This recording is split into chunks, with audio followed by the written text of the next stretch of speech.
एक नगर में एक लोभी व्यक्ति रहता था। अपार धन संपदा होने के बाद भी उसे हर समय अधिक धन प्राप्ति की लालसा रहती थी। एक बार नगर में एक चमत्कारी संत का आगमन हुआ। लोभी व्यक्ति को जब उनके चमत्कारों के बारे में ज्ञात हुआ तो वह दौड़ा दौड़ा उनके पास गया और उन्हें अपने घर पर आमंत्रित कर उनकी अच्छी सेवा शुश्रूषा की। सेवा से प्रसन्न होकर नगर से प्रस्थान करने के पूर्व संत ने उसे 4 दीपक दिए। चारों दीपक देकर संत ने उसे बताया, पुत्र, जब भी तुम्हें धन की आवश्यकता हो तो पहला दीपक जला लेना और पूर्व दिशा में चलते जाना। जहां दीपक बुझ जाए उस जगह की जमीन को खोद लेना, वहां तुम्हें धन की प्राप्ति होगी। उसके उपरांत अगर तुम्हें धन की आवश्यकता हुई तो दूसरा दीपक जला लेना, जिसे लेकर पश्चिम दिशा में तब तक चलते जाना जब तक वह बुझ ना जाए। उस स्थान में जमीन में गड़ी अपार धन संपदा तुम्हें प्राप्त होगी। धन की तुम्हारी आवश्यकता तब भी पूरी ना हो तो तीसरा दीपक जलाकर दक्षिण दिशा में चलते जाना।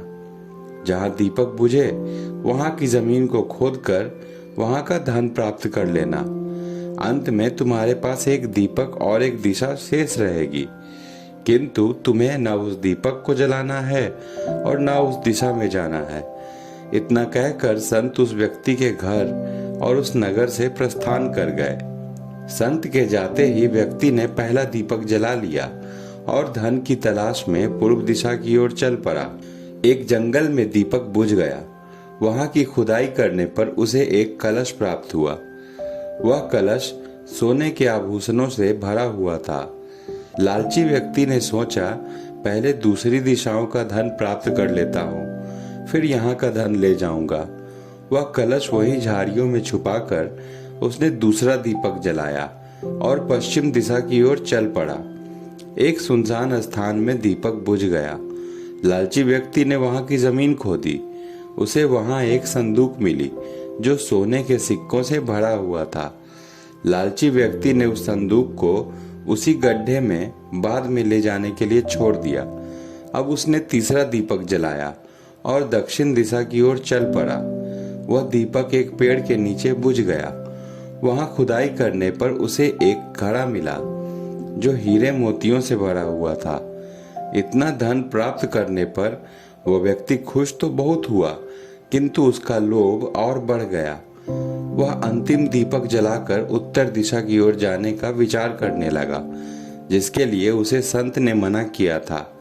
किंतु लालची व्यक्ति ने सोचा कि जरूर उस स्थान पर इससे भी ज्यादा धन छुपा होगा जो संत स्वयं रखना चाहता होगा।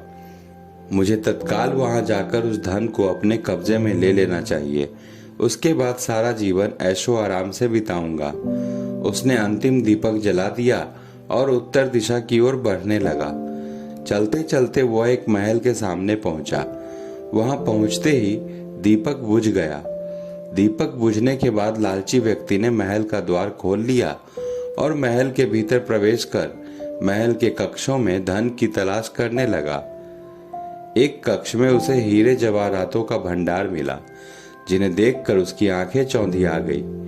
एक अन्य कक्ष में उसे सोने का भंडार मिला। अपार धन देखकर उसका लालच और बढ़ने लगा। कुछ आगे जाने पर उसे चक्की चलने की आवाज सुनाई पड़ी। वो आवाज एक दूसरे कक्ष से आ रही थी।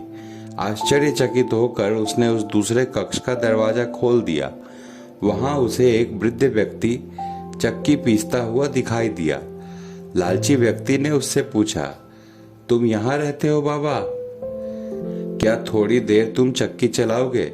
मैं जरा सांस ले लूं, फिर तुम्हें पूरी बात बताता हूँ कि मैं यहाँ कैसे पहुंचा और मुझे यहाँ क्या मिला। वृद्ध व्यक्ति बोला। लालची व्यक्ति ने सोचा कि इससे ये जानकारी प्राप्त हो जाएगी कि इस महल में धन कहाँ कहाँ छुपा है, और उसकी बात मानकर वह चक्की चलाने लगा। इधर वृद्ध व्यक्ति उठ खड़ा हुआ और जोर जोर से हंसने लगा।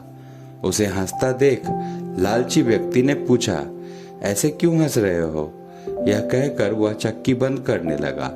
अरे अरे, चक्की बंद मत करना, अब से ये महल तेरा है। इस पर अब तेरा अधिकार है और साथ ही इस चक्की पर भी। ये चक्की तुम्हें हर समय चलाते रहना है, क्योंकि चक्की बंद होते ही ये महल ढह जाएगा और तू इसमें दबकर मर जाएगा। गहरी सांस लेकर वृद्ध व्यक्ति आगे बोला, संत की बात ना मानकर मैं भी लोभवश आखिरी दीपक जलाकर इस महल में पहुंच गया था और तब से यहाँ चक्की चला रहा हूँ। मेरी पूरी जवानी लालच की इस चक्की में पिस गई। इतना कहकर वो वृद्ध व्यक्ति वहां से जाने लगा। जाते जाते ये बताते जाओ कि इस चक्की से छुटकारा कैसे मिलेगा? लालची व्यक्ति चिल्लाया, जब तक मेरे और तुम्हारे जैसा व्यक्ति लोभ में अंधा होकर यहाँ नहीं आएगा, तुम्हें इस चक्की से छुटकारा नहीं मिलेगी। इतना कहकर वृद्ध व्यक्ति वहां से चला गया। लालची व्यक्ति चक्की पीसता और खुद को कोसता रह गया। लालच बुरी बला है। बचपन से ही ये बातें सबको बताई जाती है, लेकिन लोग फिर भी फंस जाते हैं। इस वीडियो को पूरा देखने के लिए आप सबका बहुत बहुत धन्यवाद दोस्तों। आप सबका दिन शुभ हो।